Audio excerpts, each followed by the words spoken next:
Salve, salve, galera! Sejam muito bem-vindos a mais um episódio do Paideia Podcast. Eu sou Bruno Jacopini, advogado, e se você gosta de conteúdo de qualidade e de aprender com pessoas que são referências em suas áreas, inscreva-se no canal, ative as notificações. Toda terça-feira, às 19 horas, nós temos um novo episódio com muita informação e temas de interesse geral. E o assunto de hoje são as polêmicas da nutrição. E para falar sobre isso, nós trouxemos aqui o Gustavo Garcia, que é nutricionista e personal trainer aqui na cidade de Limeira e tem aí 6 pós-graduações na área.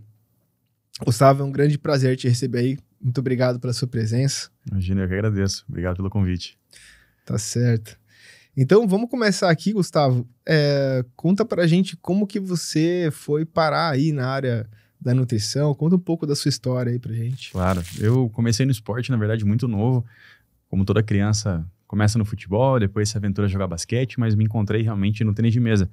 Eu joguei hoje, somando os anos até hoje, mais de 10 anos de tênis de mesa. Então, por volta aí dos 17, 18 anos, óbvio que a minha escolha foi educação física por vir do esporte, né? Então, diante disso, foi a minha primeira graduação. Eu, no início, não sabia muito o que fazer depois de formado. Então, quando eu entrei na graduação, eu achei que fosse realmente trabalhar com tênis de mesa, mas ao longo do tempo eu fui entrando em algumas áreas, fui me descobrindo em algumas áreas, como a ginástica, que é uma coisa que eu nunca nem tinha ouvido falar, e gostei muito de poder trabalhar com um professor de ginástica de sala. Trabalhei com hidroginástica, trabalhei com musculação, enfim. Então, depois que eu me formei, realmente, eu entrei mais para a área da musculação, junto com a ginástica, e até mesmo um pouco depois da educação física, eu me formei, que foi a primeira graduação, a pós-graduação, eu realmente me formei em especialista em nutrição esportiva. Sim. Então, começou meu interesse realmente na nutrição. E ao longo do tempo, eu fui fazendo outras pós-graduações, mas eu percebi que estava faltando uma coisa, porque eu tinha conhecimento realmente na nutrição, mas eu não podia aplicar. Então, em 2017, eu falei, não, acho que é a hora certa realmente de eu poder entrar na nutrição. Então, quando eu comecei a segunda graduação, Sim. E é um momento um pouco diferente da vida, porque você começa uma segunda graduação tendo uma vida profissional andando, então você tem uma fase adulta ali que você tem as suas responsabilidades, você tem as suas tarefas. Então, eu lembro que na época da nutrição, muitos dias eu ia para a faculdade, assistia uma aula, voltava para a academia dar uma aula, porque eu tinha algumas equivalências, então eu voltava para a academia, 9 horas eu voltava para a faculdade e ficava até o fim. Então, Nossa. pelo menos umas 2, 3 vezes na semana eu fazia esse bate e volta, e para mim foi o melhor momento possível, de realmente poder fazer a coisa certa, na hora certa, do jeito certo. Aproveitei muito a graduação, e hoje, atuando nas duas áreas, mas realmente, de fato, minha preferência é trabalhar mais em consultório como nutricionista, mas ainda assim estou nessa transição e atuando tanto como personal trainer e nutricionista atualmente. Elas se complementam, né? Com certeza. Totalmente complementares, né? É inevitável você falar de exercício físico e falar de nutrição e vice-versa, porque você come para treinar e treina para comer. Então, quando você fala de exercício, você fala de contração muscular, você fala de eficiência, você fala de muita coisa que tem relação com a nutrição. E é a mesma coisa, você fornece tudo da nutrição para ter o suporte no treinamento. Então, é impossível não falar das duas áreas e conciliar. Por isso que eu senti que faltava alguma coisa. Eu tinha o conhecimento, mas não podia aplicar. Então, por isso que eu entrei na segunda graduação. Ah, que legal. Então, assim, olhando para a parte de nutrição, eu acho interessante, assim, porque hoje a pessoa, então, ela consome uma barra de... Nada contra, né? Mas come uma barra de chocolate todo dia, toma lá uma cervejinha, 2 todo dia, come um pãozinho no café da manhã. Quer dizer, né, não que isso seja errado também, mas aí quando dá aquele estalo na pessoa, daí ela fala, nossa, eu tô mal, eu preciso procurar um nutricionista. E eu não sei se você concorda, mas para mim às vezes parece muito mais uma questão de reeducação alimentar como um todo, né, do que às vezes a necessidade, né, num primeiro momento, de já procurar a pessoa, porque, pô, quer dizer, todo mundo sabe, né, açúcar, álcool e fritura. Se você cortar essas 3 coisas, naturalmente você não vai, né, ganhar muito peso ou vai parar de ganhar peso, né?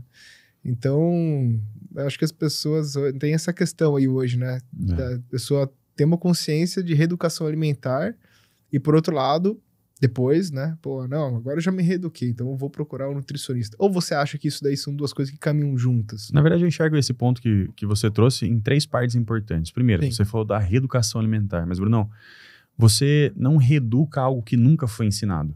E hoje em dia é muito complicado porque as famílias, os pais não ensinam a criança não só o que é proteína, carboidrato, legumes e etc., mas a introdução alimentar é feita de forma errada. E quando você pega no período não só do início da adolescência, mas na fase adulta, você não consegue reeducar algo que nunca foi ensinado. E para você ensinar novamente essas coisas, esses detalhes importantes sobre nutrição, é complicado. Porque a gente entra num segundo ponto, que é o comportamento. Então, as crianças, elas associam a condição de bem-estar, como que eu posso dizer? De não só bem-estar mental, mas físico também, com relação ao alimento. Então, se falta alguma coisa no alimento, ela consegue buscar esse bem-estar. Se sobra alguma coisa, ela está muito feliz, são aquelas pessoas que comem realmente porque ela está muito contente. Então, antes mesmo de você, então, mudar essa vertente, é você identificar onde o paciente está. Então, é mais ou menos como níveis. Eu não posso tratar, por exemplo, um paciente que apresenta transtorno alimentar como alguém que já está engajado com um planejamento. Então, se uma pessoa apresenta qualquer transtorno alimentar, como, por exemplo, a compulsão, se eu utilizar um jejum intermitente, eu vou agravar essa condição, porque existem estudos que mostram que o jejum intermitente agrava ou aumenta transtornos alimentares. Somado a isso, eu tenho trabalhos a serem feitos, como você falou, poxa, elimina o álcool, reduz o consumo de gorduras, até mesmo gordura, entre aspas, por tabela. Aquelas adições que o pessoal costuma fazer, como o azeite na comida, na preparação, por exemplo, ou até mesmo, vou colocar um cream cheese aqui em alguma preparação, é uma adição calórica, um suco num almoço, por exemplo. São essas questões que eu preciso tratar. Então, eu já tive pacientes que me relatavam assim, olha, depois do treino, eu costumo pedir iFood porque eu chego em casa e não tenho o hábito e não gosto de cozinhar. Excelente, vamos fazer o seguinte, olha, eu quero que você consuma um hambúrguer gourmet com X gramas de carne, ou um temaki, ou um espetinho de carne ou frango, ou um poke, por exemplo. Então a gente consegue trabalhar sem trazer aquela dieta maçante de frango, salada, arroz. Tanta gente já ouviu falar sobre isso, que é mais ou menos como o cachorro, né? Você vê um cachorro aqui, você maltrata esse cachorro e ele vai achar que isso é um padrão. É mais ou menos como nutricionista. As pessoas criam padrões com relação ao nutricionista, achando que toda vez que ele for ao nutricionista, o cara vai pedir para comer batata doce e frango. E não é bem assim que funciona. Você precisa entender onde cada paciente está e conduzir todo esse planejamento da melhor forma possível, porque nem sempre as coisas que estão na teoria funcionam na prática. Então, é importante identificar para ter sucesso. Interessante. E você dizia a respeito de não se ensina aquilo que nunca foi ensinado para a pessoa não aprende aquilo que nunca foi ensinado para ela, né? Perdão. E eu estava olhando aqui na internet, né? Um dado interessante é que os brasileiros consomem 50% a mais de açúcar do que o recomendado pela OMS. Então, assim, né? Cada brasileiro consome em média 18 colheres de chá de açúcar por dia, sendo que o limite máximo considerado pela OMS para um adulto seria de 12 colheres, né? Então, quer dizer, a gente já tem uma cultura aqui no Brasil que não favorece a gente, né? A gente nasce já dentro de um ambiente que não é propício para uma educação alimentar, né? Isso é, assim, derivado de muitas situações. Então, a obesidade e o sobrepeso no Brasil tem crescido muito, a níveis alarmantes. Então, só para você ter uma ideia, a obesidade e sobrepeso, ao longo dos anos no Brasil, vai chegar próximo dos países com maior incidência. Isso é um grande problema. E isso é derivado, de novo, pela situação de que não foi realmente ensinado do que é realmente uma introdução alimentar, a facilidade de acesso em relação a esses alimentos, ao consumo que as pessoas não têm noção do que comem, na verdade. Como, por exemplo, o pessoal acha que o clube social ele é um alimento nutritivo, ou que, na verdade, é um alimento prático. Mas a composição do clube social ou de outras bolachas saudáveis é a mesma composição de uma Oreo, por exemplo. E particularmente eu gosto de Oreo. Bem melhor. Então, eu prefiro comer a Oreo do que comer essas bolachas que parecem ser práticas, mas nem sempre são funcionais. Sim. E isso é muito difícil. Então, a menor adesão à atividade física, sono irregular, maior preferência por alimentos açucarados e gordurosos, isso faz com que realmente se altere o padrão alimentar e, de novo, é difícil você reeducar o que você nunca ensinou. Então, é muito importante fazer essa introdução alimentar desde o início. Entendi. Então, é muito claro que é isso, na verdade, né? E assim, interessante você dizer, né, a composição do alimento, mas, poxa, hoje tudo tem açúcar, né? O pão de forma, a maior parte deles tem açúcar, e seria um alimento considerado salgado. Eu acho que a própria Clube Social deve ter também, Sim, né? sim. E você acha que isso é proposital por parte da indústria? Com certeza. É gosto. Teria necessidade de ter um açúcar dentro de uma coisa que é salgada? Sim, porque não só pela questão do gosto, mas pelo preparo. Então, por exemplo, você pega um pão, por mais que muitas das vezes eles falem que o pão é integral, eles adicionam uma quantidade maior de farinha branca para dar liga no pão. Se um pão fosse realmente 100% grãos, ele seria maçudo, aquele pão difícil de comer e não teria sabor. Então, se você olhar alimentos congelados, alimentos industrializados, boa parte deles tem açúcar ou gorduras em excesso, principalmente as gorduras trans, etc., ou a combinação dos dois. Então, o que eu sempre falo para pensar, é possível encontrar o alimento que você está comprando na natureza? Você encontra um sorvete de uma forma natural? Não. Então é um alimento industrializado. Então a preparação dele realmente para fazer com que você tenha um paladar aguçado, que você realmente cubra aquela condição de estou com vontade de comer aquilo, e é por isso que vem o desejo, porque realmente os aditivos alimentares, que são substâncias que as pessoas adicionam, a indústria adiciona para dar cor, para dar sabor, realçar alguma coisa, são coisas que você não encontra naturalmente no dia a dia. E um aplicativo muito bacana é o Desrotulando. Então você consegue encontrar na Play Store ou até mesmo na Apple Store, Desrotulando. É um aplicativo que você aponta para o código de barra do alimento ou até mesmo pela imagem do alimento e ele classifica o alimento de acordo com se o alimento ele é bom, se ele é ruim. Ele mostra em vermelho quais são os ingredientes nocivos à saúde. Então é muito interessante para quem for ao supermercado, para que possa realmente utilizar esse aplicativo para saber, bom, o que eu estou comendo? Será que isso realmente é tão bom quanto aparenta ou é divulgado? Então, é sempre um ponto importante a se atentar, porque muitas vezes os pais, principalmente, compram algo que passam para a criança, parece bonitinho, mas não é.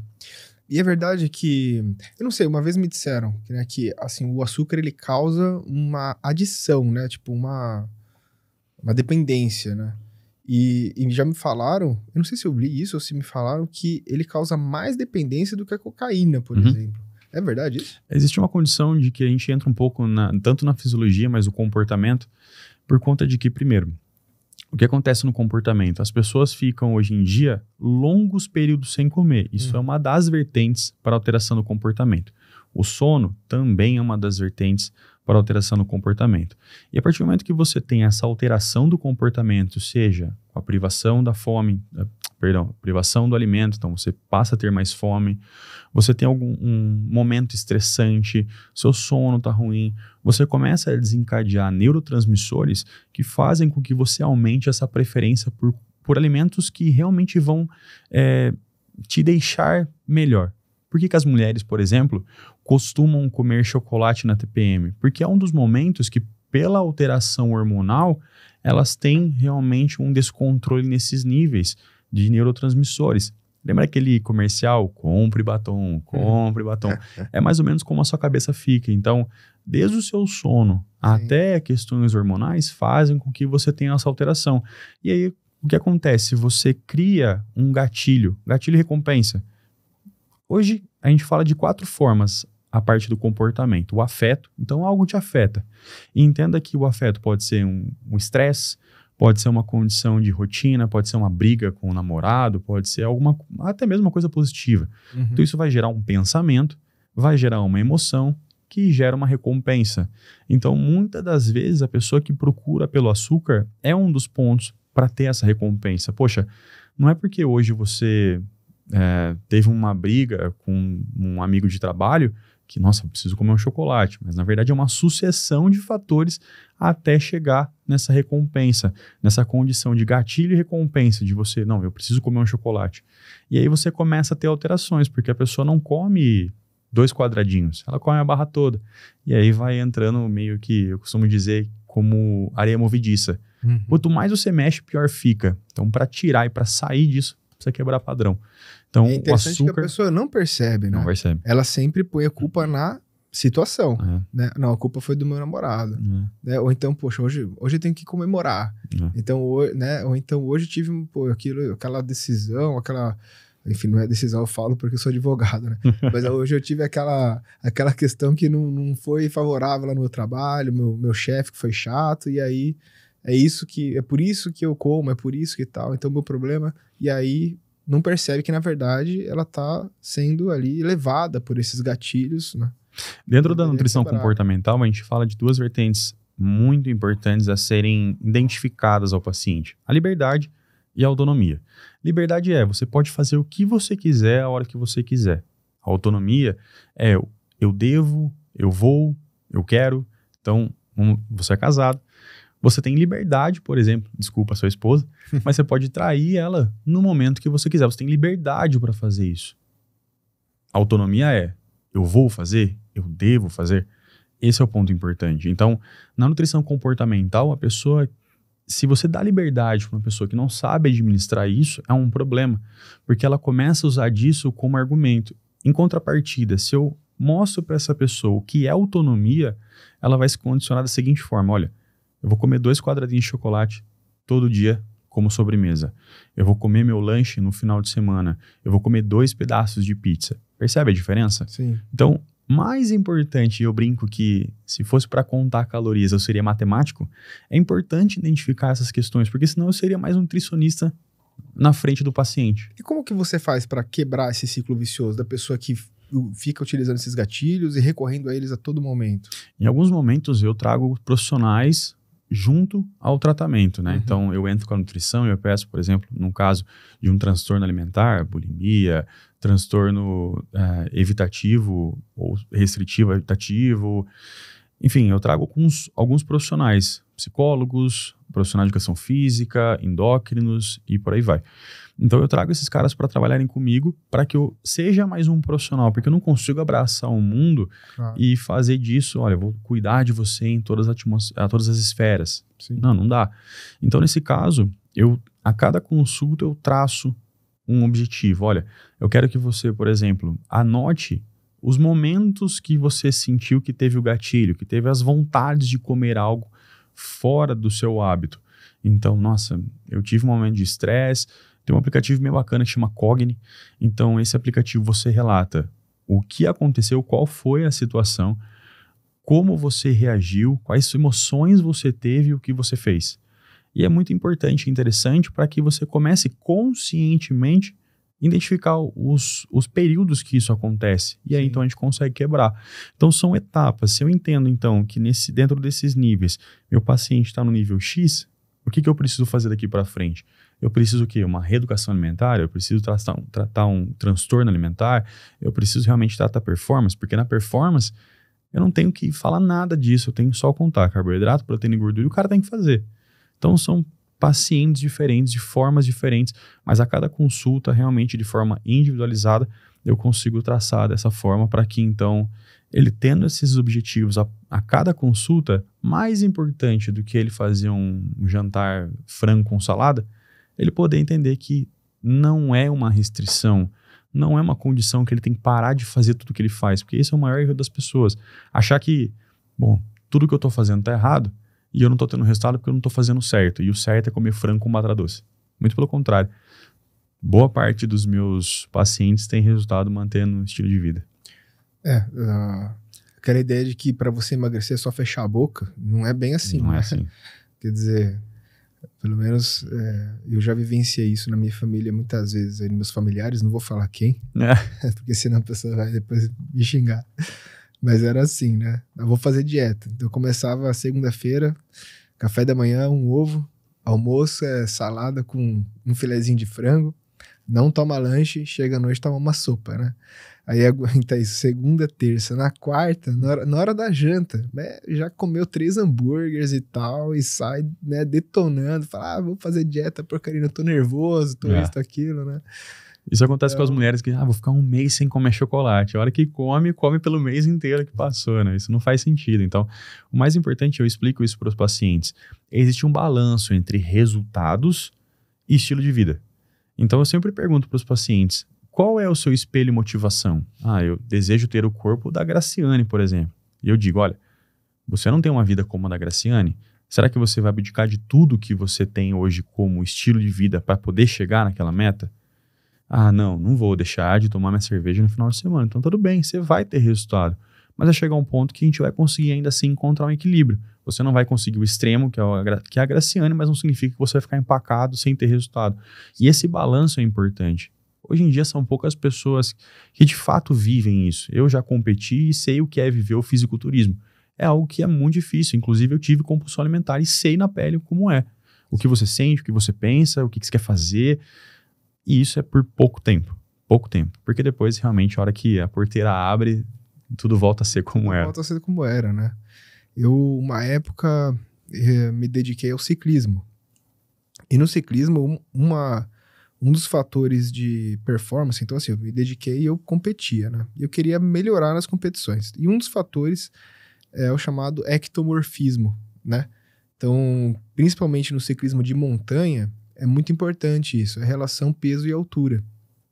Então, quanto maior a altura, menor o peso, principalmente no mountain bike, isso colabora muito porque o mountain bike tem subidas muito inclinadas, né?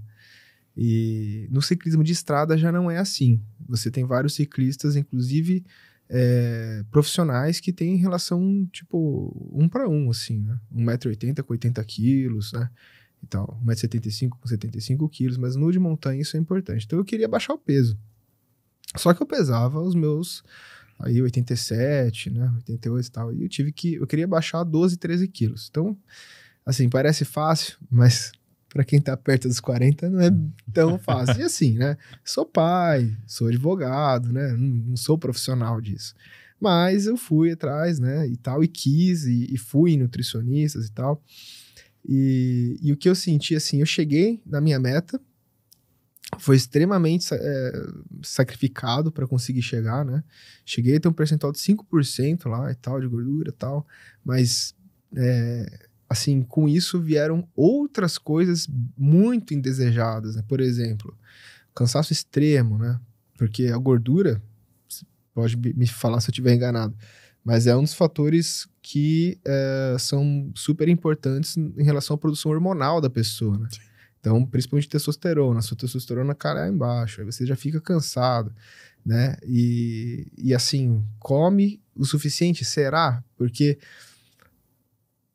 o nutricionista vai te passar um plano, porém, o treino de quem tá competindo, né? É um pouco, assim, difícil de mensurar o gasto calórico que a pessoa tem, né? Principalmente no ciclismo, que são várias horas, assim, a pessoa pedala aí, né, todo dia, 1h30, 2 horas, final de semana, às vezes 4, 3 horas, então como que você vai calcular isso, né? Tem até o tal do MET, né, que é um fator que você calcula aí do gasto, mas, e o que eu senti no final foi isso acabou gerando essa compulsão. Então assim, eu não comia, ficava 1, 2 meses, chegava lá, né, tal, no peso que eu queria, de repente, hoje eu vou teve um aniversário, o casamento do meu irmão, aí chegava lá, comia tudo que via na frente, aí sentia aquela culpa, passava mal. Então aí eu comecei a perceber isso que você acabou de dizer, falando, não, isso não tá certo, né, não dá pra gente viver assim, né? Se fosse profissional tudo bem, mas a gente não é, né? E tem um custo muito alto, né, pra pessoa, né? Nessa condição já ouvi, por exemplo, poxa, mas vai ter um aniversário, ou teve um aniversário e eu não resisti a comer, eu comi bolo, salgadinho e, sei lá, cachorro quente, por aí vai.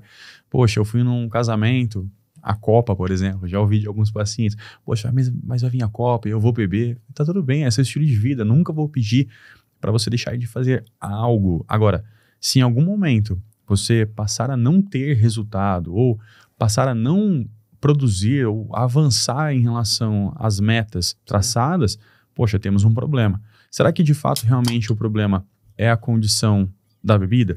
Será que tem coisas na sua rotina que não podem ser mudadas ou melhoradas, que estão passando e a gente não está vendo? Eu tive uma consulta com um paciente esses dias que eu comecei a perceber que ele fazia metade das refeições prescritas. Então, do que adianta eu falar pro cara, olha, presta atenção no final de semana, reduz bebida, come melhor, sendo que durante a semana tem essas pequenas falhas. Então, são coisas importantes a se entender e importante, de novo, colocar essas pessoas dentro desses níveis, porque daí, então, você passa a ter os resultados e começa, então, poxa, o cara é atleta, o cara sabe o que tem que fazer, não se discute. Eu tenho um aluno que ele vai competir no final de semana agora, e isso não se discute. E algo foi muito engraçado, que ele tem um filho, e o filho dele queria fazer uma sessão cinema. Então ele comprou Pringles pro filho, comprou chocolate, comprou salgadinho, ele não comeu.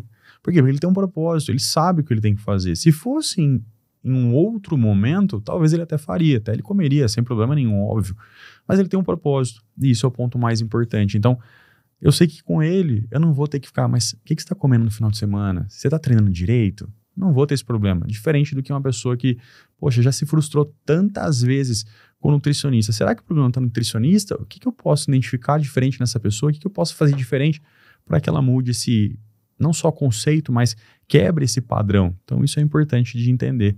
Então, a nutrição comportamental vem forte para poder mudar esse padrão. Achei muito legal isso daí que você disse, viu? Agora, ainda a respeito da questão dos industrializados, né? Uma vez eu assisti um filme, chamava Nação Fast Food. Faz muito tempo que eu assisti, até anotei aqui, que eu fui buscar, é de 2006, né? E é com o Bruce Willis o filme. Uhum. E ele, né, na verdade, é uma crítica, né, à indústria do fast food, e ele mostra ali realmente um pouco da realidade de como que o fast food é feito, né? Eu lembro que eu fiquei assim, vários meses sem comer fast food, depois eu voltei, né? Mas é interessante que as pessoas não buscam saber tudo que tem ali naquilo que elas estão comendo, né? Vão tacando o pau e... É sempre pelo prazer. As pessoas colocam prazer na comida. Tem tantas pessoas que colocam prazer em compras, colocam prazer em bebida, na comida, seja lá o que for. Isso é para realmente compensar alguma coisa. Eu falo que é importante ter um psicólogo, nesse caso, do lado, para que ele, em sessão, trabalhe isso. Mas o ponto mais importante é, por que esse padrão está acontecendo? Então, por que a pessoa busca tanto o prazer na comida? Quais são os alimentos que ele consome? E falar que, poxa, olha, o McDonald's não é tão bom assim, vai ser um argumento muito pequeno. O importante é quebrar esse padrão de outras formas. Então, hoje em dia, nos Estados Unidos é muito simples. Você consegue comprar um saco de chocolate por $3. Uhum. Que são $3? Um chocolate você come pela semana inteira e assim, quando você come pesado. No Walmart, você faz a festa ali com $100 e você sai com 5 sacolas. Quando eu tive compulsão alimentar, foi exatamente num evento que eu fui competir em Las Vegas, que é o Mr. Olympia, que é a Copa do Mundo do fisiculturismo. Eu lembro que eu cheguei acho que uns 2 dias antes.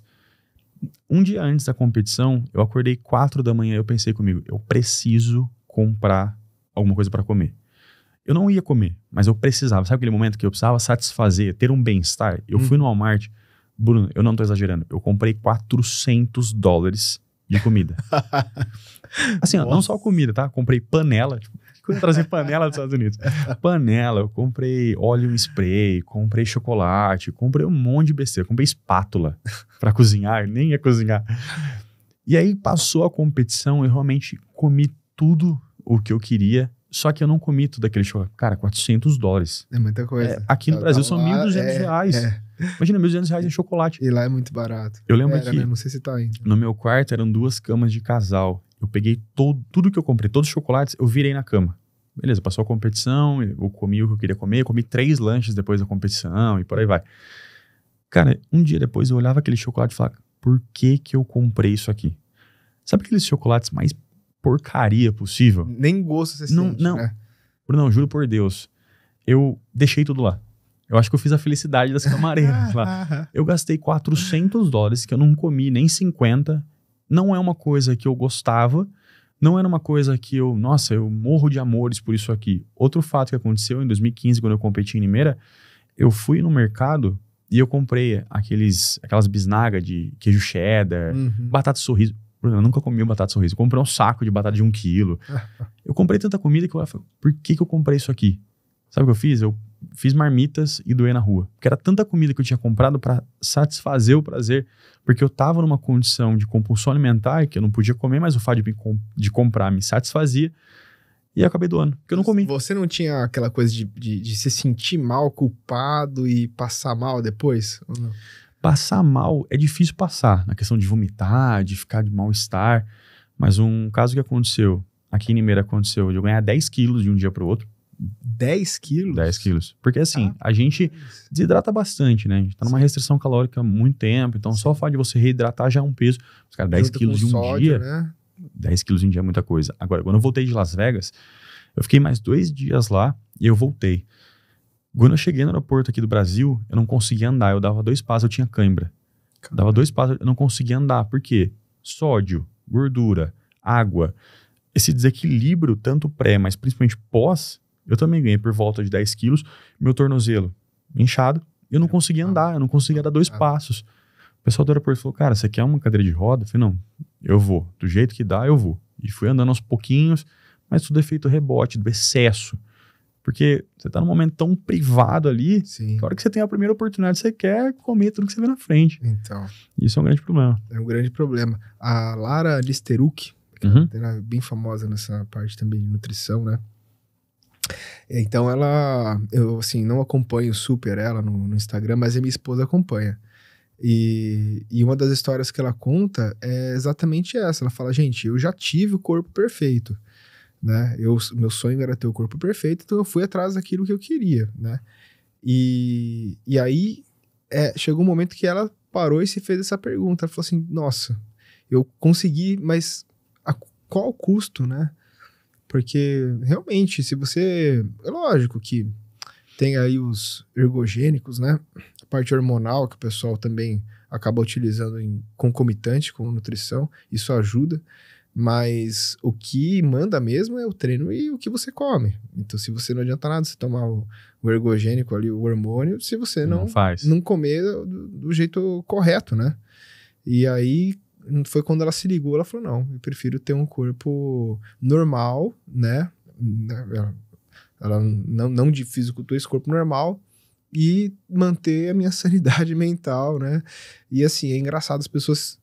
Se for pensar, elas se colocam às vezes um padrão estético e vão em busca daquilo a qualquer custo, né? Sim. E não se perguntam, aí quando chegar lá, como é que vai ser? Vai ser fácil manter? Vou viver isso o resto da minha vida desse jeito, né? Eu ouço que uma grande diferença entre nós e os profissionais do fisiculturismo, por exemplo, é que esses caras, eles não fazem simplesmente para ganhar um troféu, eles aproveitam o processo. E tudo na vida é assim. Você precisa aproveitar o processo, etapa por etapa. Porque se você visualiza só o fim, como se fosse uma linha de chegada, acabou e aí? Tá, eu cheguei aqui e agora, o que eu faço? E eu falo que o prazer de ter competido não foi só um prazer pessoal, mas também profissional. Poxa, o que os atletas fazem de tão diferente assim na prática? Que a gente não encontra, por exemplo, no livro. Porque realmente tem muita coisa que, por conta de recursos ergogênicos, os comitês de éticas não aprovam estudos com anabolizantes, por exemplo. Então, poxa, o que esses caras fazem de diferente? Então, eu quis competir por conta disso. E te confesso, quando você está num palco competindo, por exemplo, eu tive a oportunidade de competir em Las Vegas, você esquece tudo. É um prazer muito grande estar lá, com grandes nomes, realizando um sonho. Isso é muito interessante, mas... Esporte de alto rendimento não é saúde. Eu vou dar um relato bem engraçado. Acredito que 1 mês e meio antes de eu competir, eu treinava 4 vezes no dia. Nossa. Acordava 4h30 da manhã, período de agosto, setembro, frio pra caramba, eu fazia cardio, 1 hora de cardio, de calça jeans e blusa, tão frio que era. 5h30, eu voltava pra casa, era o tempo de eu comer, tomar um banho e ir pra academia dar aula às 6 horas da manhã. Em algum momento do dia eu treinava, musculação, então eu treinava, fazia mais 1 hora de cardio depois do treino. Na época eu fazia faculdade de nutrição, e aí então eu chegava da faculdade 10h30 da noite, fazia 1 hora de cardio até 11h30, dormia, 4h30 da manhã tudo de novo. Eu fiz isso por 1 mês e meio. Chegou um momento que eu não conseguia mais treinar a perna, de tanta cãibra que eu tinha. E eu lembro que eu só falava de comida para os meus alunos, porque eu queria comer. Eu segui perfil no Instagram de restaurante.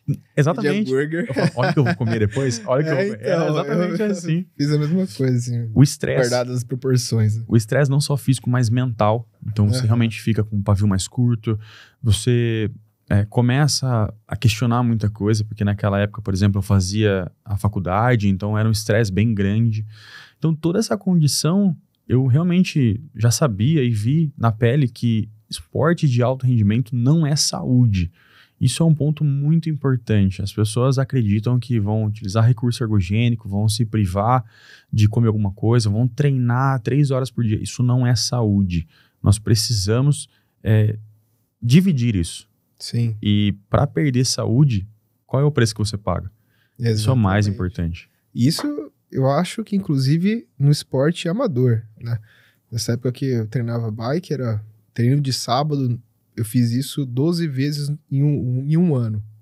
Que era sair daqui de Limeira e subir o famoso Cantagalo, que é uma montanha que ela começa encharqueada e termina em Ipeúna, ou você pode fazer ao contrário. E depois voltar. Dá 126 quilômetros com 2.400 de acumulado de subida.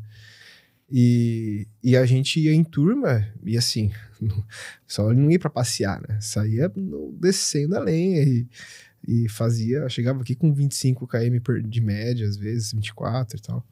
Então, assim, cara, em condições, tipo, um calor insuportável, muitas vezes, né? E tal. Então a gente mesmo sempre falou isso. Falou assim, gente, isso daqui...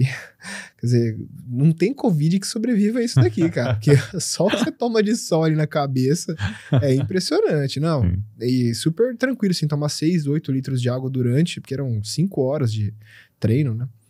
Então é bem isso que você falou. Em qualquer... E eu já fiz jiu-jitsu, já treinei bastante jiu-jitsu, competição, a bike, né? E a musculação.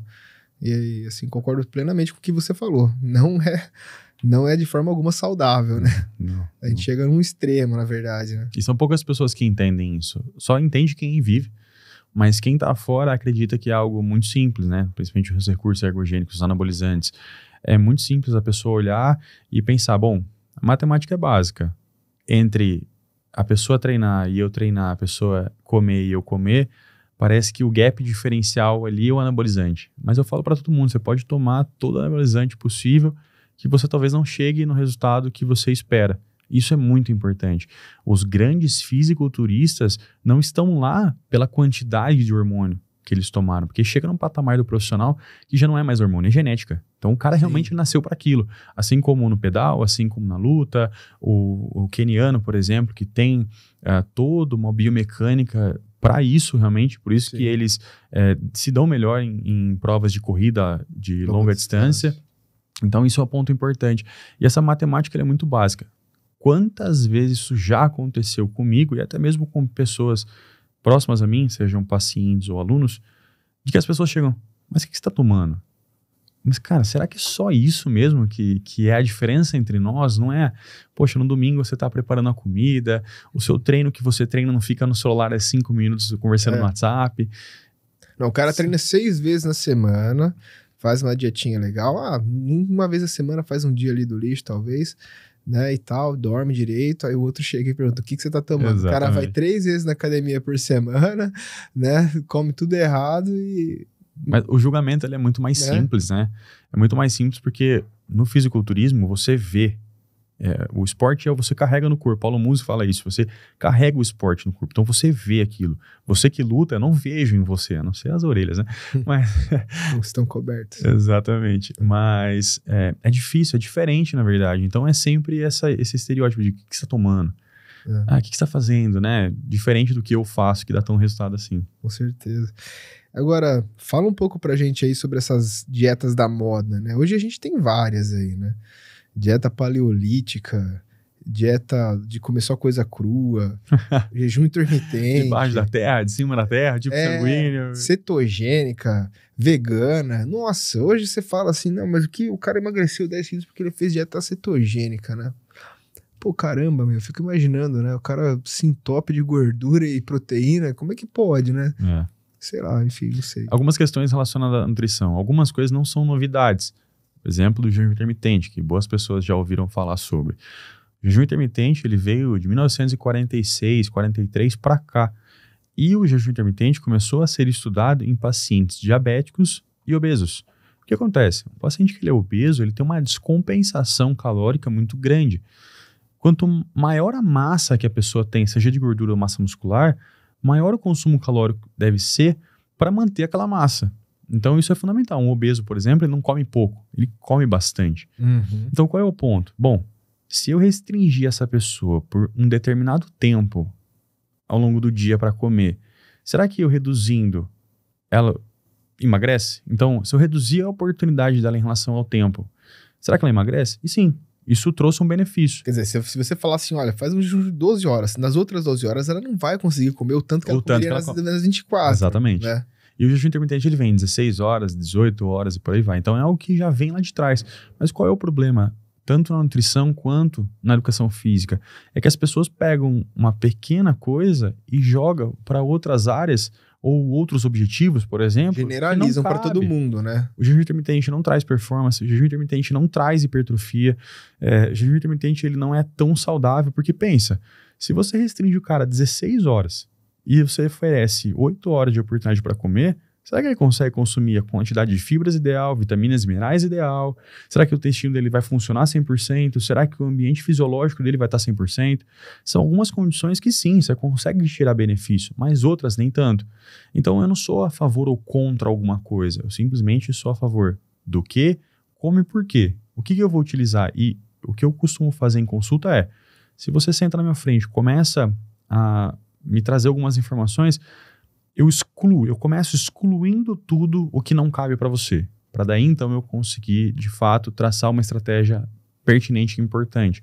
Por exemplo, se uma pessoa fosse obesa ou diabética, talvez o jejum para ela fosse bom. Talvez com certeza. Para ela, né? Mas é a pessoa, né? Exato. Como eu falei no começo, uma pessoa que tem um transtorno alimentar desenvolvido, seja ela obesa ou não, eu colocar um jejum intermitente, eu pioro o quadro dela. Será que é a melhor estratégia possível? Então, o que acontece com essas dietas que cada vez mais aparecem? Então, era a ração humana, nossa. Depois veio o Goji Berry, e veio tantas coisas que eram revolucionárias. Óleo de coco, né? Óleo de coco. Cara, eu tenho café com óleo de coco. Daí, porque uma época era óleo de canola, né? Também teve. Que era o bom. Aí depois óleo de coco. Aí você fica naquela. Depois agora falam que não é nenhum dos dois, que o bom mesmo é o óleo de girassol, né? Entendi. Que era o mais. Então, que óleo de coco e tal. Aí você fala, pô, caramba. O primeiro ponto é que qualquer informação que você colocar no Google hoje, se você colocar aqui suco de berinjela emagrece, você vai procurar e achar informação para confirmar aquilo. E esse é o maior problema. As pessoas, elas pegam um fragmento das coisas, pesquisam na internet, isso aqui cabe para mim. E começam a fazer coisas picadas que pensam tão pequeno que não pensam num todo. Então, qual é o ponto importante? No exercício físico, parece que as pessoas têm que criar exercícios novos porque os básicos já não servem mais.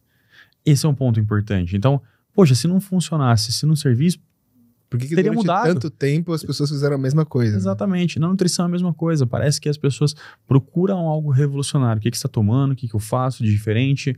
Cara, não é diferente. Não é só o básico, mas é o ajuste. E é você traçar algo que realmente funciona na prática. Eu falo isso para todos os pacientes. Não é eu montar algo bonito. Vou traçar um jejum intermitente para você. Mas poxa, será que você consegue se manter a nível de estresse, por exemplo, tanto tempo sem comer? E isso é fundamental. Precisa funcionar na prática. Então, tanto no exercício físico quanto na nutrição, parece que as pessoas precisam criar algo novo, bonito e diferente. E associando a uma imagem fica muito mais fácil, né? Associa uma pessoa fitness a algo que de fato possivelmente funciona. Bom, a pessoa fez isso, consumiu aquilo, treinou isso, bom, deu resultado, eu vou fazer também. E assim, em acho que 2018, teve aquele documentário na Netflix que foi o Dieta de Gladiadores.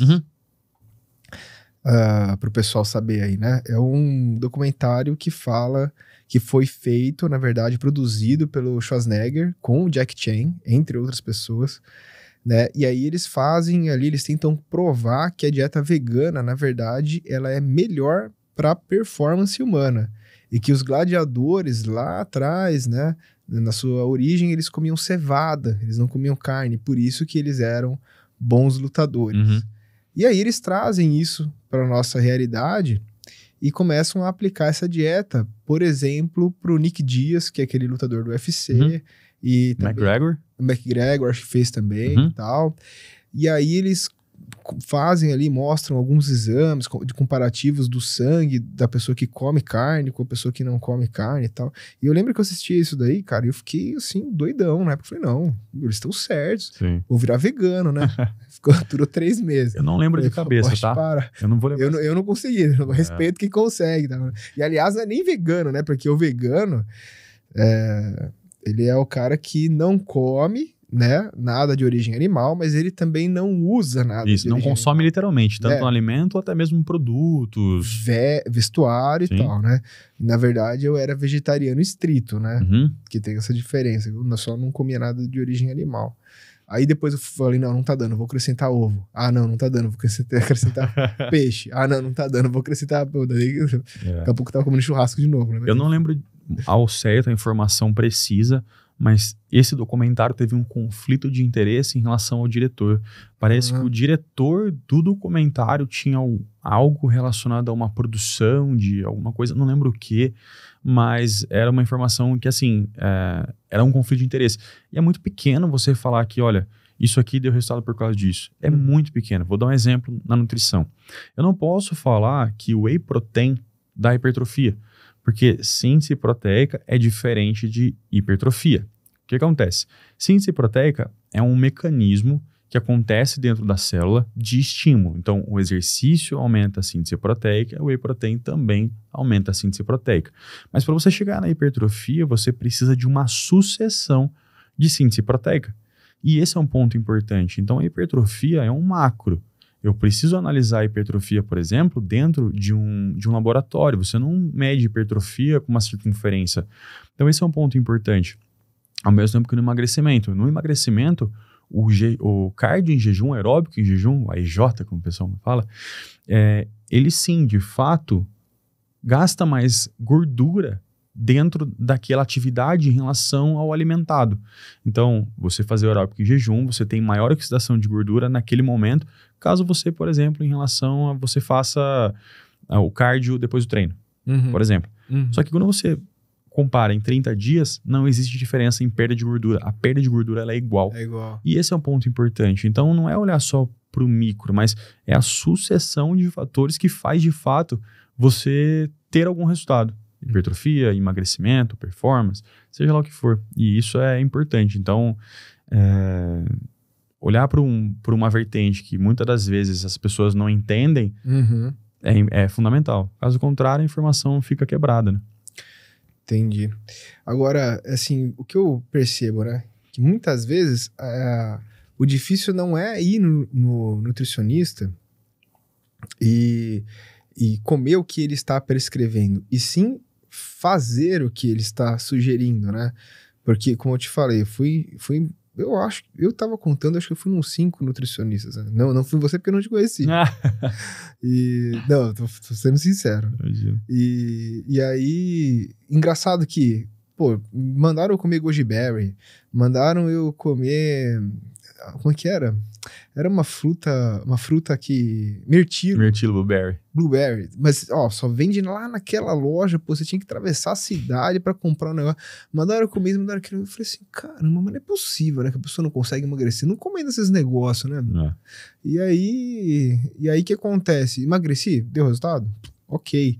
Só que, pra você manter isso durante alguns meses, né, não vou falar nem 6 meses, eu não consegui. A pessoa tem que ser muito disciplinada e muitas vezes é uma coisa que tem um custo muito alto, né?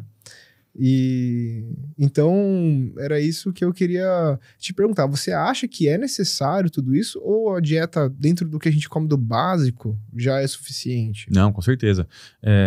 Alguns nutricionistas, eles prezam por essa questão dos alimentos funcionais, mas a primeira barreira, entre aspas, que a gente entra é a questão financeira. Poxa, eu vou prescrever castanha do Pará, que tá R$100 o quilo, por uma pessoa que, poxa, não tem a condição de nem, sei lá, comprar uma carne, né? A grosso modo. O que eu vou fazer então? Então, isso é importante entender. Alguns nutricionistas, eles costumam questionar a questão de renda. Eu acho isso muito invasivo. Mas, através do padrão alimentar atual do paciente, você já consegue saber quais são as preferências, se realmente cabe no bolso ou não. Então, esse é um ponto importante. Para daí, então, a gente traçar algumas estratégias. Eu não vou colocar salmão todo dia para um paciente que não gosta ou não tem um poder aquisitivo para isso. Não faz sentido. Não, e outra, né? Qual a necessidade disso? Porque, pô, o salmão é uma carne gordurosa, né? Será que eu não encontro a mesma gordura? Talvez não em termos de ômega 3, né? Mas a mesma gordura em relação ao frango, por exemplo? A partir do momento que você coloca aquele alimento, você está contabilizando algo muito importante. E que se a pessoa não faz, você perde. Por exemplo, no caso do salmão, tem um ômega 3. Mas se a pessoa não consumir o salmão, eu não estou tendo ômega 3. Eu estou contabilizando aquilo. Então eu consigo traçar aquilo de formas diferentes. Então, no caso, um exemplo simples. Eu não especifico salada, legumes e verduras para os meus pacientes.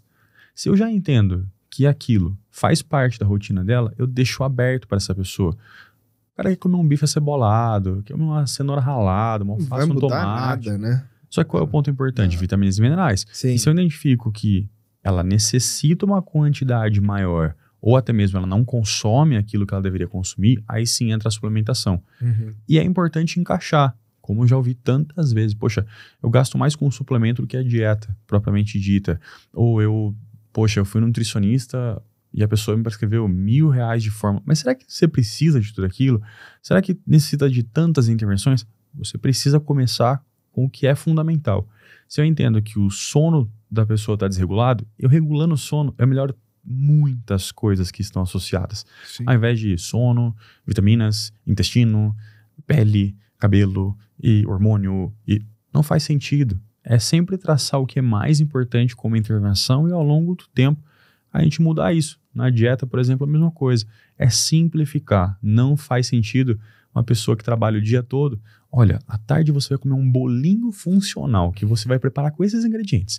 Amaranto, você vai ter que colocar chia, biomassa de banana verde. Nossa, cara. Pra quê? Que nem pra mim, por exemplo, né? Eu não gosto muito de cozinhar, né? Não sei. Eu cozinho, faço meu churrasco lá e tal, mas... Enfim, né? Então, pra mim é a morte, cara. Pô, você vai lá, não, você põe 30 segundos no micro-ondas, depois você põe na geladeira e você salpica com isso e fala, cara, pô... Tanto que, acho que a última que eu fui nutricionista, já comecei a consulta assim, falei assim, ó, é só coisa simples, não me passa coisa elaborada que eu não vou fazer, entendeu? E o feeling do nutricionista é importante. Se o cara não tem um feeling, se a pessoa não entende onde o paciente tá, você erra. E aí gera essa frustração. Poxa, tem pacientes que falam, olha, não consigo comer a comida todo dia a mesma coisa. No seu caso, eu também prefiro algo muito prático, muito simples. Tá tudo certo. É simplesmente você manejar de acordo com o objetivo e dia a dia do paciente. E você é a favor do dia do lixo que o pessoal faz? O que você... Uma vez eu ouvi do Paulo Musi que dia do lixo é a mesma coisa que o dia do corno, né? Então não existe dia do corno. Tá certo. Mas qual é o ponto importante? Você abrir uma exceção pro dia... Poxa, você vai abrir a exceção pro dia. Por que tem que ser o dia? Não faz sentido, não cabe aquilo. Agora, a refeição. Poxa, eu vou fazer uma refeição do lixo. Talvez, se você fizesse algo próximo do que você deveria fazer, não é um lixo, não é algo fora de um padrão, porque as pessoas estão habituadas a isso, né? Vou fazer algo muito fora de um padrão. Tá, mas peraí, vamos lá. Como exemplo, eu já dei.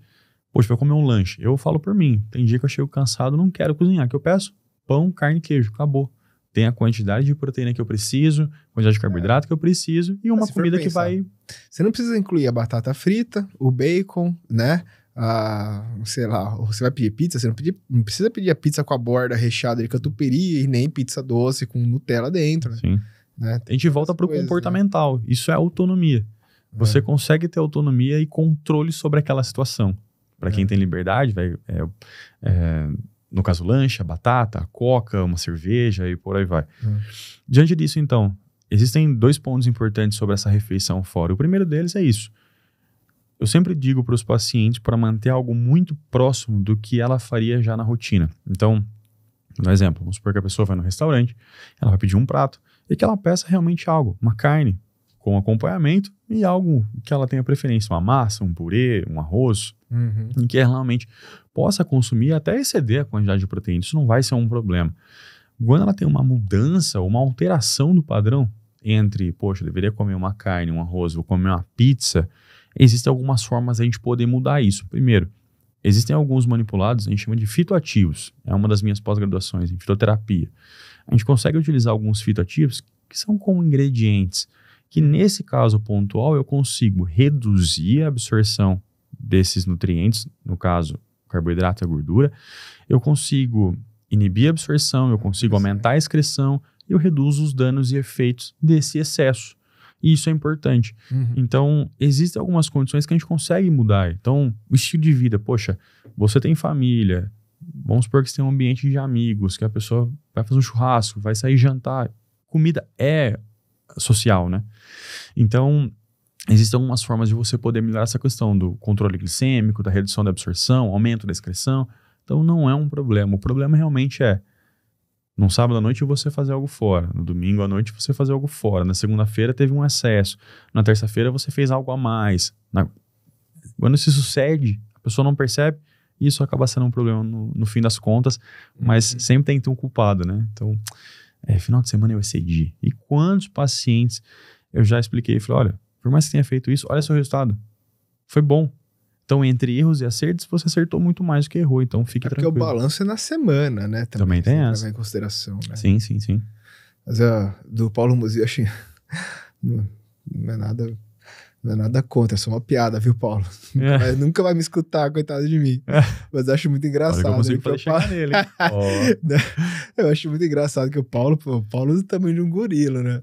Aí o cara me lança um curso assim, como crescer naturalmente. Fala, pô, cara, eu dou cada risada quando eu vejo aquilo. Mas tudo bem, só um parênteses. Não, mas tem várias questões que é inevitável. Ele fala de hormônio, é inevitável você ter conhecimento nisso, porque muitos pacientes fazem tratamento com esteroides, então é importante entender de onde isso vem, mas é que é difícil você olhar para um contexto e não associar. Sim. Mas entre você ficar intrínseco e você até falar sobre, por exemplo, em nenhum momento ele vai estimular. É possível crescer naturalmente, mas o que é engraçado ele falando assim para o Paulo, né? Com certeza, mas eu conheço o trabalho dele, sei que muitas pessoas que vão lá, vão na expectativa. O cara vai prescrever um anabolizante, chega lá, tão um costa de mão ali, que ele é chucro, cara. Né? Eu já ouvi falar exatamente isso, de uma pessoa que foi se consultar com ele e ele fala, não, você não precisa disso. Você precisa fazer isso, isso. Eu quero sair de lá mesmo. Já vi ele relatando, inclusive, de que um paciente, se isso acontece comigo, eu faria a mesma coisa. O cara chegou e falou assim, eu sei treinar, eu sei comer e queria aí uma ajuda sua. Pô, mas você sabe tudo isso que tá fazendo aqui então? E ele falou que o cara tinha tipo 35 de braço. O que você tá fazendo aqui? Você sabe fazer tudo que você faz, você quer o que aqui? Então é muito difícil você falar sem estimular, mas é importante você dar informação, porque quando as pessoas têm informação, elas, não é tudo isso, não é um suplemento, por exemplo.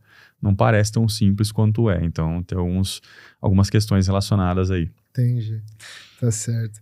E essa parte do que você estava falando aí, que a gente estava comentando da nutrição esportiva, né? Então, uma vez eu li tem uma espécie de... Não é um artigo, tá? É uma orientação da Federação Brasileira de Medicina, do Conselho Federal de Medicina, perdão, direcionado para o ciclismo.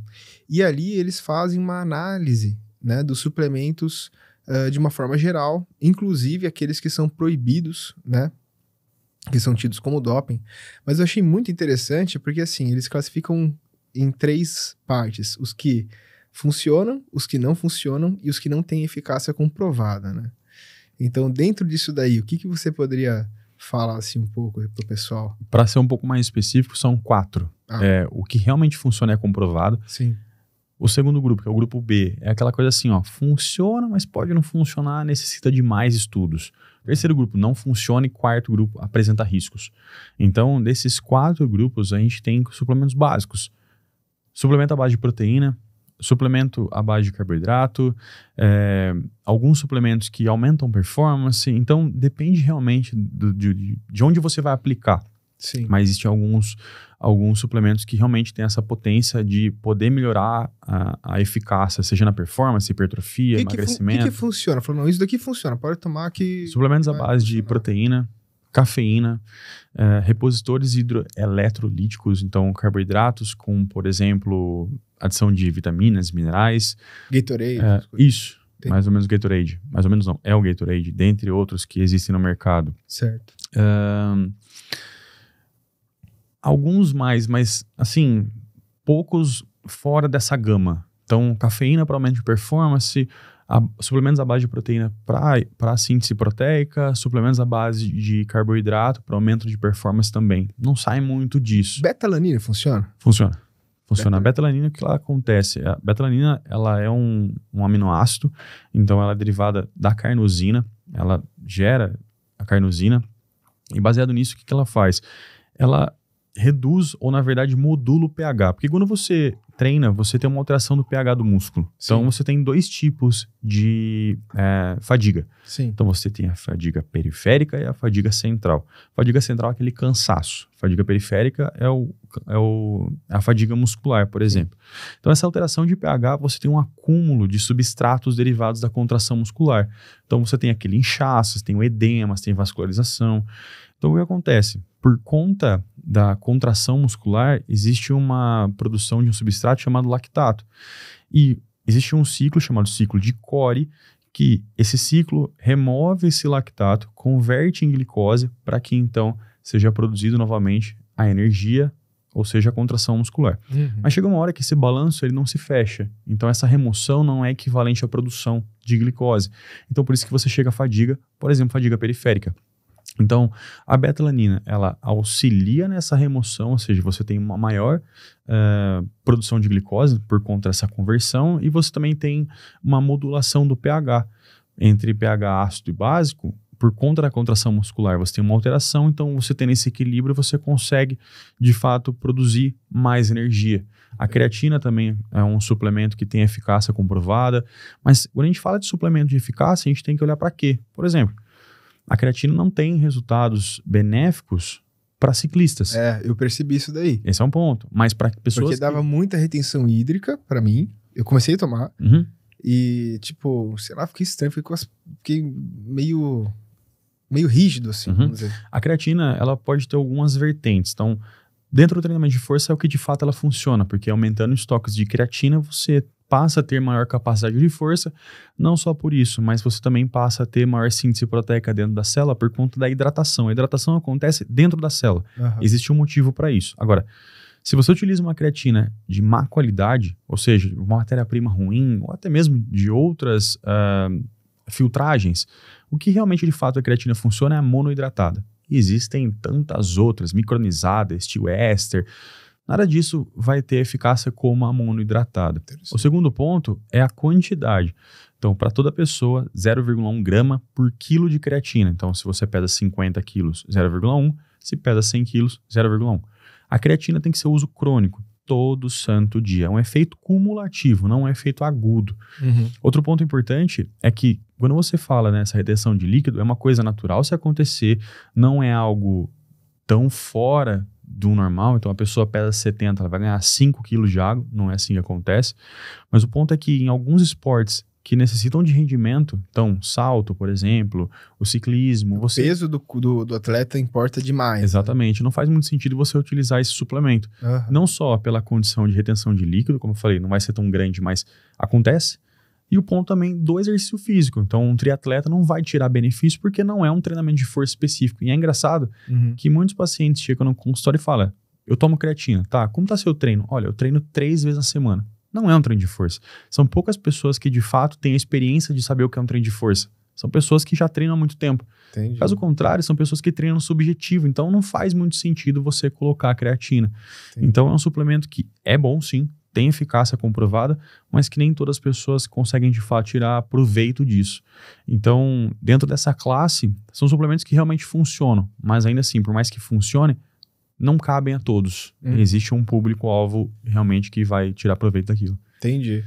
E eu achei engraçado, porque um dos suplementos que falava lá que funcionava realmente era o suco de beterraba. E daí eu comecei a tomar, né? Cara, e realmente... Funciona. Funciona pra caramba. Sim. Funciona pelo menos na parte do ciclismo, sim, porque ele é um vasodilatador. Isso. Né? Ele tem o nitrato. O nitrato, ele é um estimulante de vasodilatação. Qual é o ponto importante sobre pré-treinos? A gente entra nessa questão. Os pré-treinos, eles realmente, de fato, aumentam a performance, seja, aumenta a capacidade de produzir força, aumenta a sua capacidade, ou, na verdade, redução de percepção de esforço. Então, ou seja, se você está sentindo menos aquela fadiga, você não está se esforçando tanto, você dura mais. Esse é um ponto importante. Sim. Só que quando a gente fala de pré-treino, que hoje é moda, as pessoas tomarem um pré-treino, é fundamental entender também o que você está usando. Por exemplo, todo mundo tem a consciência, ou na verdade inconscientemente, já ouviu falar que, olha, você tem que tomar um pré-treino 30 minutos antes. No caso do suco de beterraba, você tem que tomar 2 horas antes. Porque o ponto, qualquer coisa que você consome, você tem que ter o tempo de digestão e absorção e disponibilização. Então, é fundamental que você, numa refeição pré-treino, num suplemento, ou seja lá o que você consuma, que aquilo esteja disponível no momento certo. Caso contrário, se toma um suco de beterraba 30 minutos antes, ele vai fazer o efeito depois, você perde o time. Entendi. Tem muitas pessoas que, com relação à refeição pré-treino, acabam consumindo alimentos em quantidade errada, do tipo errado, na hora errada, que vai fazer toda a absorção. Depois o treino, inclusive, impacta até na fome. A pessoa termina o treino e fala, nossa, eu não tô com fome. Porque ainda tá digerindo aquela comida do pré-treino. Então são coisas importantes. Não é engessado. Olha, tudo que você for tomar pré-treino tem que ser 30 minutos antes. A creatina, por exemplo, não é um suplemento que você tem que tomar pré e pós-treino. Você pode tomar qualquer horário. Ela vai ter maior eficácia se você tomar junto com algo que seja carboidrato. Então, uma refeição ou algo que tenha carboidrato, ela tem maior absorção, mas ao longo do dia. Não importa, seja pré, pós-treino, de manhã ou à noite, melhor horário que encaixar. Então, tem essas coisas importantes de saber como conduzir, não é só tomar, mas saber como tomar, né? E outra coisa que eu achei engraçado lá que eles falam também é bicarbonato de sódio. E no ciclismo, né, porque a gente tem um gasto calórico que ele entra dentro de uma certa zona de treino, e quando você passa daquilo, né, ou quando você faz muita força, você gasta a reserva de glicogênio, né? E aí, teoricamente, o bicarbonato faria com que essa reserva, ele criaria um efeito tampão nessa reserva de glicogênio, então você conseguiria fazer um esforço maior por mais tempo sem gastar ela, de forma que, por exemplo, você tivesse mais força no final da prova, né? Eu cheguei a tomar, cara, mas assim, nossa, extremamente complicado, né? Porque é muito indigesto. Até a quantidade que eles falam, acho que é 2 gramas, 2 gramas por... Sim, até maior. Tem pessoas que consomem uma quantidade maior. Era 3 de 2 gramas, uma coisa assim na época. São 2 pontos importantes do bicarbonato. Primeiro, ele não tem uma eficácia porque ele já não passa de uma forma bacana na barreira intestinal. Entendi. Já começa por aí. E segundo, o pessoal usava o bicarbonato com uma função semelhante à beta-alanina. Só que foi realmente, de fato, provado que o bicarbonato não tem eficácia. Essa questão do glicogênio... Ou seja, eu sofri sem necessidade. Exatamente. O bicarbonato, por mais que você diga sobre o glicogênio, não só muscular e hepático, eles representam num total de 400 a 500 gramas no corpo. É muito pouco. Então é só simplesmente uma reserva que você tem ali, mas o que importa é realmente essa glicose circulante. Ela pode derivar tanto, de fato, do carboidrato. Então, a gliconeogênese é uma produção de uma nova glicose proveniente de algum outro nutriente, seja a proteína ou até mesmo a gordura, e a glicólise é a quebra dessa glicose propriamente dita. Então, o importante é você usar essa glicose circulante. Então, se de fato eu quero que a pessoa tenha performance, seja na musculação, no ciclismo, corrida, eu quero que ela tenha performance naquele momento, eu preciso fazer com que essa glicose esteja circulante no momento ideal. Então, existe uma diferença entre você fazer uma refeição 30 minutos antes, 1 hora antes, 2 horas antes, 3 horas antes. O que importa é o que você come, a quantidade que você come e o intervalo que você tem entre a refeição e o treino. Então, um exemplo. Pessoas que treinam 6 da manhã. Eu não vou pedir pro meu paciente acordar às 4, preparar ali um pão com ovo para comer e treinar às 6. Não faz o menor sentido. Sim. Então, para essas pessoas que têm um intervalo muito curto entre a refeição e o treino, são refeições que devem ser pastosas, no máximo líquidas, com baixo teor de fibras, sem gordura e que sejam propriamente os açúcares. Mel, suco de uva, água de coco, frutas com baixo teor de fibra, então banana vai muito bem. Então é importante ter também a proteína, mas de uma forma muito mais fácil de ser digerida, como por exemplo um BCA. Porque senão você vai passar mal durante o treino, né? No caso, a indigestão ali. Exatamente. Né? No caso dessa proteína, dependendo da quantidade ou até mesmo como está a sua saúde intestinal, você pode ter gás ou até mesmo diarreia durante o treino por conta dessa proteína. Uhum. Quando a gente passa então para 1 hora antes, isso depende de pessoa para pessoa. Pode ser sim uma refeição mais sólida, mas também com alguns componentes importantes. A preferência por carboidrato, você tem que mastigar para não chegar no treino com fome, ter sim, aí sim a proteína, seja de uma forma mais prática ou até mesmo um alimento. Quando a gente passa para 2 horas, a gente aumenta a quantidade de carboidrato, acrescenta a gordura, já tem uma quantidade considerável de proteína, mas lembrando que sempre pré-treino, o importante é ter mais carboidrato do que proteína, porque é o carboidrato que gera energia. Sim. Fundamental. Pós-treino, também é fundamental que você tenha o carboidrato. Tem que sim ter a proteína, mas é importante você ter o carboidrato ali depois também. E aí a gente começa a utilizar estratégias de forma individual, mas o pré-treino ele é fundamental. Se você não sabe o que você come, a quantidade que você come, ou até mesmo de uma forma atrapalhada, você acaba se embananando ali.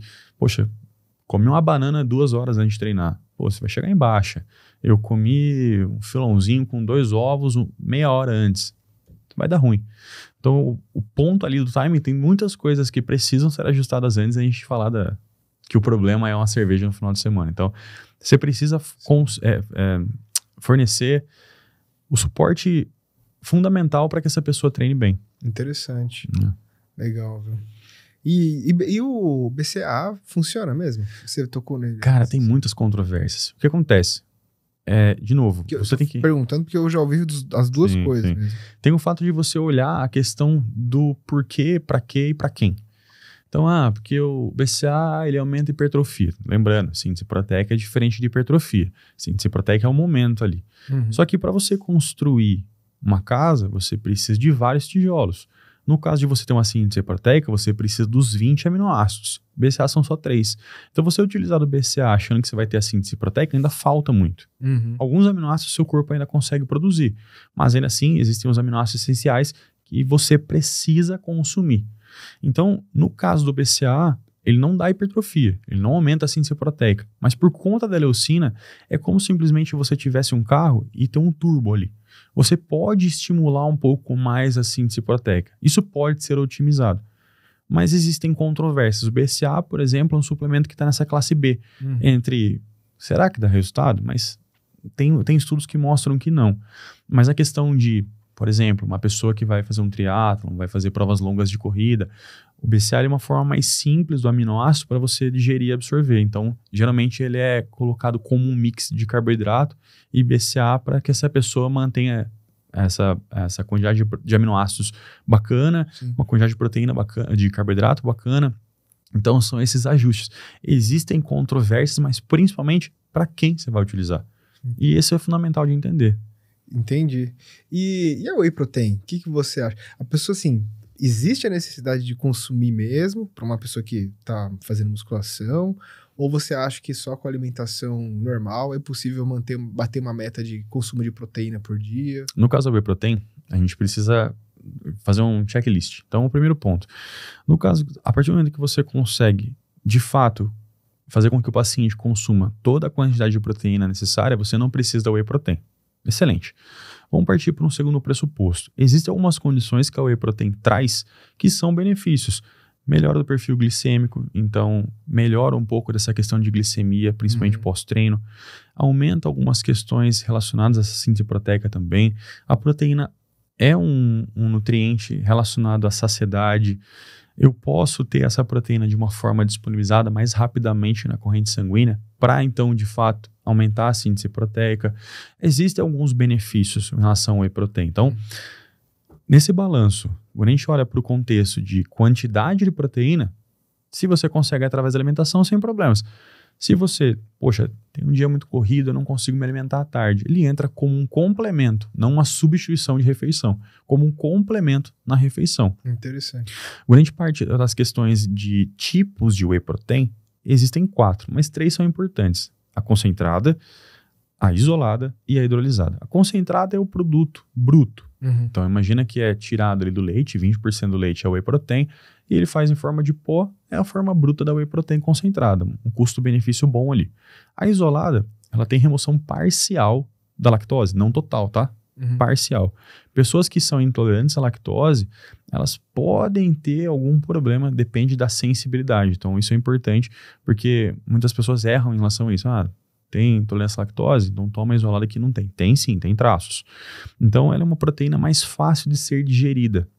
Além disso, tem uma concentração um pouco maior em relação à quantidade de proteína por dose. Por exemplo, primeiro ponto para quem vai comprar whey protein, você precisa olhar qual é a porção da dose na tabela nutricional e quantas gramas de proteína tem naquela porção. Sim. Não existe uma relação de nivelamento entre marcas. Tem marcas que vão colocar porção de 30 gramas, tem marcas que vão colocar porção de 40 gramas. Como as pessoas elas não entendem muito e batem o olho só na proteína, quando elas olham uma porção de 40 que tem mais proteína, falam, opa, vou levar essa que tem mais. Mas é que é uma porção maior. E quando você faz o custo-benefício, às vezes não vale a pena, porque você tem que tomar mais para ter uma quantidade quase que igual ali de proteína, no fim das contas você está tomando mais, gastando mais, e o custo-benefício não é lá aquelas coisas. Sim. Então, esse padrão é importante. Então, nessa concentração da isolada, é uma concentração próxima de 90%. Enquanto a concentrada é 80%, a isolada é 90%. Vai fazer diferença? Eu vejo que não, porque ela é muito mais cara. Então. Muito mais cara. Não, a whey protein, de qualquer jeito, hoje é bem caro, né? Você encontra aí uma whey protein com custo-benefício bom de 100 a 150 reais, depende da marca. Uma proteína isolada hoje é 300 para cima. Então. A troco de quê? Não faz muito necessário. E pior do que pior, né? No caso do custo, a hidrolisada é muito mais caro. E entra em alguns casos específicos. Então, a proteína é como se fosse um emaranhado, como um colar de pérolas. O seu corpo ele tem a função de abrir esse colar e quebrar aminoácido como se fossem essas bolinhas. Quebra a ligação de cada bolinha. A proteína hidrolisada já é um processo que seu intestino faria. Então, a gente fala de pré-digerida.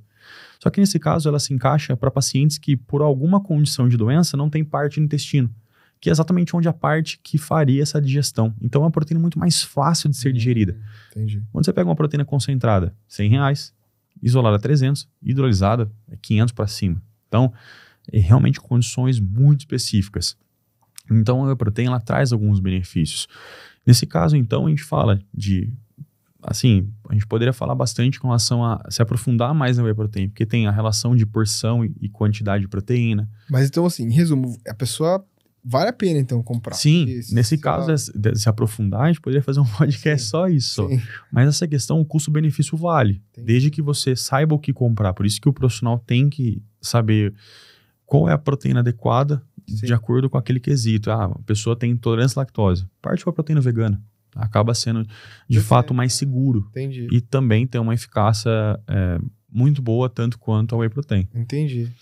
E me diz uma coisa assim, né? Como nutricionista, a pessoa normal, né? Viajou tal, deu aquela famosa jacada lá na viagem, comeu tudo que queria, tudo que viu na frente. Depois eu vejo o que eu faço. Ficou 5 dias Final de ano lá, tá aí, né? Final de ano e tal, né? Qual que seria a sua orientação, assim? A pessoa volta desesperada com 7, 8 quilos a mais, para dizer pouco, né? O que você acha que a pessoa deve fazer nesse retorno dela? Primeiro, voltar à rotina, porque o corpo ele não entende grandes mudanças, seja para baixo ou para cima. Se ela tem um ganho, por exemplo, de 7 quilos, possivelmente, primeiro, ela teve uma mudança de rotina. Então, uma pessoa que no dia a dia tem um dia a dia muito ativo e de repente vai para um resort, só fica deitada, só... uma porção aqui para mim, por favor. Uma caipirinha aqui para mim, por favor. Ela tem uma mudança, uma alteração em relação ao padrão de rotina dela. Ou seja, ela gastou menos calorias na viagem. E segundo, ela teve mais oportunidade para comer alimentos que possivelmente ela não teria aqui. Então, esse excesso, de fato, é muito mais inchaço do que gordura. Então, quando ela volta à rotina, ela consegue retomar próximo do peso que ela tinha anteriormente. Então, essas mudanças o corpo não entende, seja para baixo ou para cima. Então, nada de tão diferente que ela deveria fazer. Agora, passou muito tempo de viagem, mudou muito o padrão alimentar. Eu percebi que eu tive uma redução de massa muscular. Isso também é derivado do não treino. A pessoa não treina. Então, se ela não tem estímulo, ela também reduz. Mas a partir do momento que essa memória muscular, ou seja, a pessoa volta a treinar, ela volta na capacidade que ela tinha antes. Então, o corpo, de fato, para ter uma mudança, ele leva 1 ano para entender que aquilo é um novo corpo. para cima ou para baixo. Esse é o ponto importante. Então, esses pequenos gaps aí de viagem, final de ano, Copa do Mundo, que meus pacientes falam, poxa, mas tem jogo no Brasil, tem que beber, né?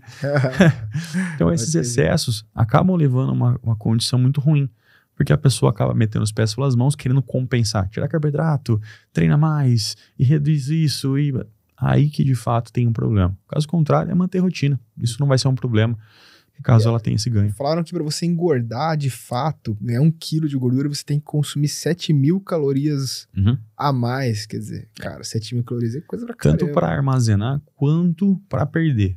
Essa matemática ela não é tão simples, porque o corpo não é matemática tão básica assim.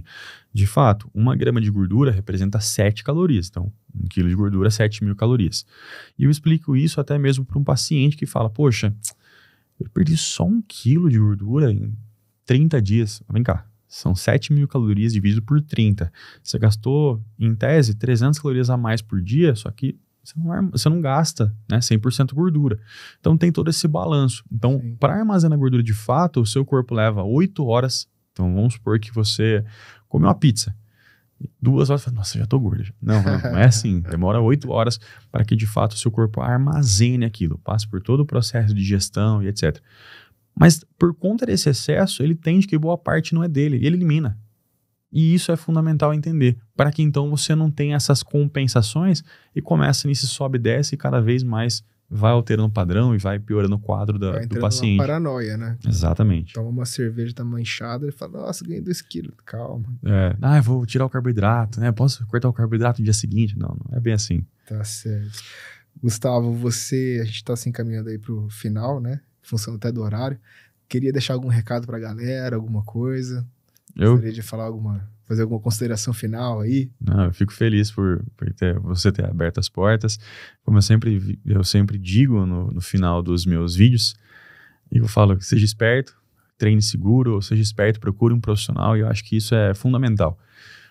Nada sozinho na vida a gente conquista, seja na vida pessoal, profissional, nos objetivos que a gente traça, a gente não consegue chegar no ponto máximo sozinho.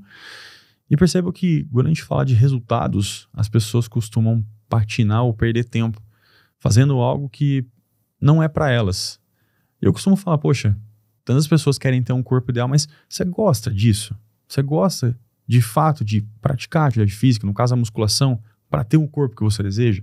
Ou você quer porque você quer mostrar para os outros? Então, é importante você se conhecer, saber o porquê você quer as coisas. Tendo um objetivo, tudo fica muito mais fácil. Não fica chato, não fica maçante. Estudar. Se você tem um propósito e um porquê para estudar, aquilo vira um prazer. Se você tem um propósito no trabalho, aquilo vira um prazer. Se a gente perde o prazer, ou se a gente não sabe por que a gente faz, tudo fica mais chato. Então, faça algo que você goste, procure profissionais capacitados e que você confia. Evite de, olha, eu fui nutricionista, o que você acha? Chega no outro, né? O que você acha disso aqui? Isso é antiético. Quantas vezes já aconteceu comigo? Falei, olha, só o que aconteceu dentro da consulta, o nutricionista sabe. Para você chegar e perguntar para mim o que eu acho, é porque nem você teve segurança e confiança o suficiente naquele profissional. Por que você foi nele? Não faz nem sentido questionar a conduta do próprio profissional. Então, você precisa confiar nas pessoas que estão do seu lado e seguir aquilo. Basicamente isso. Poxa, eu percebi que a conduta da pessoa, a própria pessoa em si, pela forma de tratamento e etc., não foi aquilo que eu buscava ou que eu queria. Aí tudo bem. Mas não fique questionando, não fica mexendo. Eu brinco com os pacientes, meus alunos também. Não mexe, faz o que eu tô falando.